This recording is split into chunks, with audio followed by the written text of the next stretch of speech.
Hello po, magandang araw po. Ito po yung video ko na isi-share ko po sa inyo kung saan po kami nag-exercise ng libre yung mga kagamitan.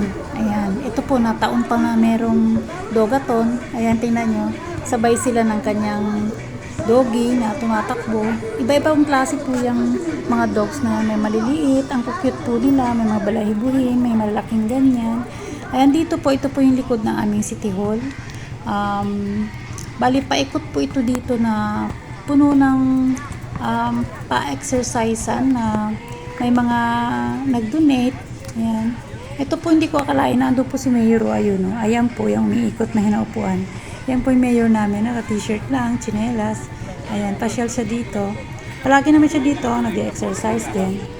Ayan, ito po yung mga kasama kong mga nag-exercise sa umaga. Ganito po karami. Ayan, may nagtitinda rin po ng mga pandesal dyan na mayroong malunggay, mayroong taho, mayroong lugaw. Pleto din po dyan. Ayan, ito po. Palipaikot po ito. Ang dami talaga nito. Pinaikutan talaga ng pang-exercise para sa mga senior, para sa gustong mag-exercise. Ayan, iba naman hindi naman senior talaga. Talagang gusto lang nila mag-exercise ay mga kabataan dyan. Ayan, mga teenager. Ito po yung sa gilid na po ito. Ayan.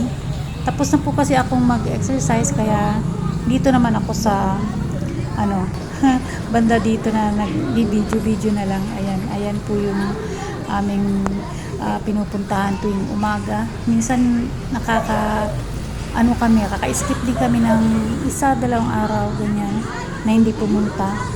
Ayan po, thank you po sa mga nanonood sa akin at sa mga manonood pa, paki-subscribe na lang po. Ayan. Ito po, tingnan nyo ang ganda. Pati mga tanim talagang mawiwili ka. Ayan, may asong. Tingnan nyo ang ganda, oh. Ayan, tingnan nyo, di ba? Ang dami-dami mga nag-exercise.